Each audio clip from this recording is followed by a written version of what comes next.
Baik teman-teman, di pengadaan SDM di Kopian ini kita mengadakan perencanaan SDM, yaitu tahap pertama dalam perencanaan SDM. Pihak di Kopian kami akan merencanakan kebutuhan tenaga kerja yang meliputi manajer kafe, operasional dan pemasaran, staf pemasaran dan media sosial, barista, pelayanan, kasir, koki, dan cleaning service. Dan yang kedua, yaitu merencanakan beberapa banyak kebutuhan tenaga kerja yang dibutuhkan di Kopian dengan kebutuhan tenaga kerja meliputi 2 orang, manajer kafe, manajer operasional, dan manajer pemasaran, 2 orang staf pemasaran, 2 orang barista, 3 orang pelayan, 1 orang kasir, dan 2 orang koki, serta 3 cleaning service. Baik, di sini ada analisis jabatan. Yang pertama ada manajer operasional, manajer pemasaran, dan barista. Masing-masing mempunyai kualifikasi tersendiri, yaitu manajer operasional bertanggung jawab atas operasional harian kafe termasuk manajemen staf, keuangan, inventaris, dan kualitas layanan. Tugas dan tanggung jawab dari manajer operasional itu: yang pertama, mengelola dan melatih staf. Yang kedua, membuat jadwal kerja dan mengawasi kinerja staf. Yang ketiga, mengelola inventaris dan memesan bahan baku. Yang keempat, mengelola keuangan termasuk anggaran dan laporan keuangan. Yang kelima, memastikan kualitas layanan dan kepuasan pelanggan. Yang keenam, mematuhi peraturan kesehatan dan keselamatan. Adapun kualifikasinya yaitu: yang pertama, pengalaman dalam manajemen restoran atau kafe. Yang kedua, keterampilan kepemimpinan dan komunikasi yang kuat. Yang ketiga, pengetahuan tentang manajemen keuangan dan inventaris. Dan yang terakhir, kemampuan untuk bekerja di bawah tekanan. Dalam manajer pemasaran, yaitu bertanggung jawab atas strategi pemasaran di Kopian. Tugas dan tanggung jawabnya: yang pertama, manajer pemasaran di Kopian akan menganalisis pasar, tren industri, kopi, dan F&B, serta aktivitas pesaing untuk mengidentifikasi peluang dan tantangan pemasaran. Yang kedua, berkolaborasi dengan tim operasional untuk memastikan pelaksanaan promosi yang lancar di tingkat outlet. Dan adapun kualifikasinya, yang pertama, pengalaman dalam memimpin tim pemasaran atau pengelola proyek pemasaran secara independen sangat diutamakan. Yang kedua, pemahaman mendalam tentang prinsip-prinsip pemasaran tradisional dan digital. Yang ketiga, pengetahuan tentang segmentasi pasar, targeting, dan positioning. Yang keempat, mahir dalam menggunakan berbagai platform media sosial. Yang kelima, komunikasi lisan dan tulisan yang sangat baik untuk menyampaikan ide, laporan, dan materi pemasaran secara efektif. Baik, dan adapun barista, tugas dan tanggung jawab barista tersebut: yang pertama, menyiapkan kopi dan minuman lainnya sesuai standar. Yang kedua, mengoperasikan mesin kopi dan peralatan lainnya. Yang ketiga, memberikan rekomendasi kepada pelanggan. Kualifikasi untuk menjadi barista tersebut yaitu: yang pertama, pengalaman sebagai barista minimal 1 tahun. Dan yang kedua, pengetahuan tentang berbagai jenis kopi dan teknik penyeduhan. Yang ketiga, keterampilan layanan pelanggan yang baik. Dan yang terakhir, kemampuan untuk bekerja dengan cepat dan efisien. Baik, adapun waiters, kasir, koki juru masak, dan staf kebersihan dalam di Kopian ini. Baik teman-teman, di Kopian ini kita melakukan tahap rekrutmen dan selection. Tahap pertama rekrutmen yaitu memasang iklan lowongan kerja di media sosial. Tahap kedua, seleksi CV, dan kami akan menghubungi pelamar jika CV tersebut lulus kualifikasi. Oke, tahap seleksi yang pertama itu tes keterampilan, yang kedua itu tes wawancara, yang ketiga pemeriksaan referensi, dan yang terakhir penilaian akhir dari beberapa tes yang baik. Di sini juga ada penempatan dan pembekalan. Tahap pembekalan, setelah proses seleksi, pihak di Kopian akan menghubungi pelamar yang lolos lalu menempatkan di posisi yang dilamar atau sesuai dengan keahliannya. Lalu tahap pembekalan atau orientasi. Dalam tahap pembekalan ini di Kopian kami akan memberikan informasi tentang sejarah, visi, dan misi kafe. Dan yang kedua, menjelaskan kebijakan dan prosedur perusahaan berupa jam kerja, aturan berpakaian, dan lain-lain. Dan yang ketiga, memperkenalkan karyawan pada fasilitas dan sumber daya yang tersedia. Keempat, memasangkan karyawan baru dengan mentor atau rekan kerja yang berpengalaman. Yang kelima, melakukan evaluasi kinerja secara berkala untuk menilai kemajuan karyawan. Untuk pengembangan SDM, yang pertama penilaian prestasi kinerja, di Kopian akan menetapkan standar kinerja untuk setiap posisi. Misalnya untuk barista, standar kinerja berupa kecepatan membuat kopi, kualitas kopi, kepuasan pelanggan, dan lain-lain. Di Kopian juga akan melakukan penilaian kinerja secara berkala untuk memberikan umpan balik kepada karyawan dan mengidentifikasi bagian kerja yang perlu ditingkatkan. Selain itu, di Kopian akan menggunakan hasil penilaian kerja untuk memberikan penghargaan kepada karyawan yang berpartisipasi. Baik, pihak kami akan memberikan pelatihan berkelanjutan kepada karyawan untuk meningkatkan keterampilan dan pengetahuan mereka berupa pelatihan membuat kopi baru, pelatihan layanan pelanggan, pelatihan manajemen stok, pelatihan penggunaan alat-alat baru di kafe. Selanjutnya, memberikan kesempatan kepada karyawan untuk mengembangkan karir mereka melalui pelatihan dan promosi. Lanjut.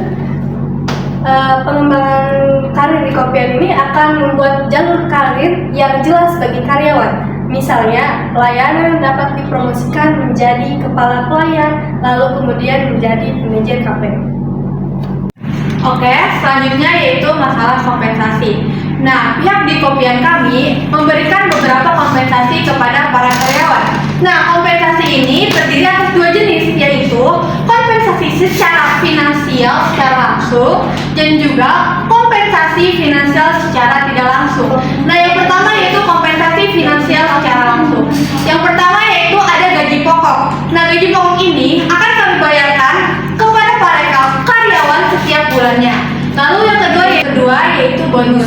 Nah, untuk bonus ini akan kami bayarkan ketika pencapaian target penjualan tercapai. Lalu yang ketiga yaitu masalah insentif. Nah, insentif ini berupa voucher belanja, voucher berlibur, voucher makan, dan lain halnya. Nah, insentif ini diberikan ketika untuk memotivasi para karyawan untuk lebih bersemangat dalam kinerjanya. Yang kedua yaitu kompensasi finansial secara tidak langsung. Yang pertama adanya pemberian pelatihan kerja, yang dimana pemberian pelatihan kerja ini untuk meningkatkan skill para karyawan dalam bekerja. Lalu yang kedua yaitu adanya program pengembangan karir karyawan. Untuk selanjutnya yaitu integrasi kerja. Nah, dalam integrasi kerja ini ada 5 hal. Yang pertama yaitu motivasi kerja, kedisiplinan kerja, partisipasi kerja, kepemimpinan, dan kepuasan kerja. Nah, yang pertama yaitu masalah motivasi kerja. Di sini adalah memberikan penghargaan berupa insentif. Nah, pihak di Kopian kami akan memberikan penghargaan berupa insentif untuk memotivasi karyawan dalam meningkatkan kinerja mereka. Lalu yang kedua yaitu menciptakan jalur karir yang jelas, yang dimana hal ini bertujuan untuk karyawan mengetahui cara berkembang di perusahaan atau bisnis kami ini. Dan yang terakhir yaitu komunikasi yang terbuka dan umpan balik antar karyawan dan manajemen. Yang kedua yaitu kedisiplinan kerja. Pihak di Kopian kami akan melakukan beberapa langkah dalam kedisiplinan kerja. Yang pertama yaitu mengkomunikasikan serta menetapkan aturan atau prosedur kerja. Nah, prosedur kerja ini meliputi jam kerja, penampilan, cara berbahasa, dan lain-lainnya. Lalu yang kedua yaitu melakukan pengawasan dan evaluasi kerja secara teratur. Lalu yang terakhir yaitu menerapkan konsekuensi atas semua pelanggaran yang dilakukan oleh karyawan. Yang ketiga yaitu tentang partisipasi kerja. Nah, pihak di Kopian akan melakukan beberapa langkah dalam partisipasi kerja. Yang pertama yaitu mendorong karyawan untuk berbagi ide dan saran dari mereka terhadap kafe atau restoran ini. Lalu yang kedua yaitu mengadakan rapat atau diskusi secara rutin. Yang keempat yaitu masalah kepemimpinan. Nah, pihak di kopian kami lebih berfokus kepada manajer, yang dimana dalam kepemimpinan ini kami melakukan beberapa langkah terhadap manajer. Yang pertama yaitu mendorong manajer untuk berkomunikasi secara efektif dengan karyawan. Lalu yang kedua yaitu memastikan bahwa manajer memberikan contoh yang baik itu dari perilaku, cara kerja mereka, dan lain halnya. Lalu yang ketiga yaitu mendorong manajer untuk menjadi pemimpin yang melayani, yang mendukung dan memberdayakan karyawannya. Nah, yang terakhir yaitu tentang kepuasan kerja.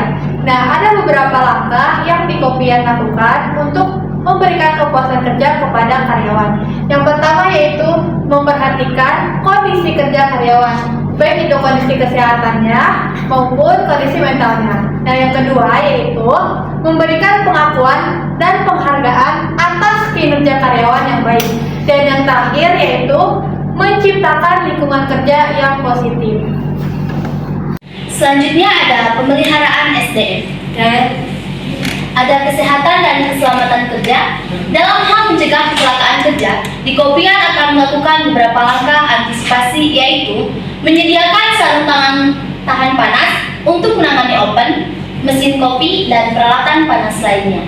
Memastikan peralatan panas dalam kondisi baik dan terawat, mencegah lantai dapur yang tidak licin untuk mencegah terpeleset, ventilasi yang baik untuk menghindari penumpukan asap dan uap panas, menyediakan alat pemadam api ringan atau APAR yang memadai. Selain itu, dalam hal kesehatan karyawan, di Kopian juga akan melakukan beberapa langkah, yaitu memastikan kebersihan area kerja, peralatan, dan perlengkapan, menyediakan fasilitas cuci tangan yang memadai, mengatur jadwal istirahat yang cukup untuk mengurangi kelelahan, dan menyediakan kotak P3K yang lengkap. Selanjutnya ada coaching dan konseling kerja. Dalam hal coaching, di Kopian akan melakukan beberapa pelatihan untuk karyawan, meliputi untuk barista. Di Kopian akan melakukan pelatihan teknik pembuatan kopi yang benar, pengetahuan tentang biji kopi, dan keterampilan markup. Untuk pelayanan pelanggan, di Kopian akan melakukan pelatihan berupa peningkatan kemampuan komunikasi, penanganan keluhan pelanggan, dan menciptakan pengalaman pelanggan yang positif. Pelatihan manajemen stok, melatih karyawan dalam mengelola persediaan bahan baku, meminimalkan pemborosan, dan menjaga kualitas produk. Pelatihan kebersihan dan sanitasi, memastikan karyawan memahami dan menerapkan standar manajemen stres. Manajemen stres bagi karyawan di Kopian, kafe, dan resto sangat penting agar mereka tetap produktif dan bahagia dalam bekerja. Berikut ada beberapa strategi yang diterapkan di Kopian. Yang pertama ada memberikan area istirahat yang nyaman bagi karyawan untuk melepas lelah. Yang kedua ada mendorong komunikasi terbuka antar manajemen dan karyawan. Yang ketiga ada memberikan pelatihan tentang cara menghadapi pelanggan dengan tenang dan profesional. Yang keempat ada memberikan penghargaan atau insentif untuk karyawan yang bekerja dengan baik. Selanjutnya, membuat suasana kerja yang positif dengan memberikan pujian atas usaha mereka. Action. Yang terakhir ada hubungan industrial. Hubungan industrial saat PHK dalam bisnis kafe perlu dikelola dengan baik agar tidak menimbulkan konflik yang merugikan kedua belah pihak. Berikut beberapa aspek yang perlu diperhatikan. Yang pertama adalah kepatuhan terhadap Undang-Undang Ketenagakerjaan.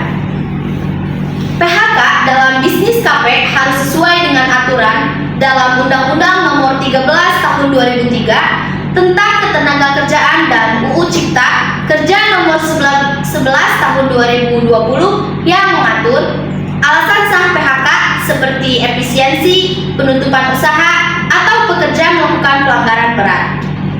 Hak atas pekerja atas pesangon, uang penghargaan masa kerja, dan uang pengganti hak. Yang kedua ada komunikasi dan sosialisasi. Sebelum PHK, karyawan harus diberitahu secara resmi dan diajak diskusi untuk mencari solusi, misalnya mutasi dan penyesuaian jam kerja. Jika PHK tetap dilakukan, penting untuk memberikan pemberitahuan tertulis sesuai ketentuan perundang-undangan. Yang ketiga ada kompensasi dan hak karyawan. Jika PHK terjadi karena pengurangan karyawan atau tutup usaha, karyawan berhak atas pesangon, uang penghargaan masa kerja, uang pengganti hak, uang pisah. Yang terakhir ada penyelesaian jika ada sengketa. Jika karyawan merasa keberatan dengan PHK, penyelesaian bisa melalui pertama, bipartit atau diskusi antara pengusaha dan pekerja. Yang kedua, mediasi atau melibatkan dinas ketenagakerjaan setempat. Yang terakhir ada perselisihan di pengadilan, hubungan industrial, PHI jika tidak ada kesempatan. Nah, itu tadi tentang manajemen sumber daya manusia terkait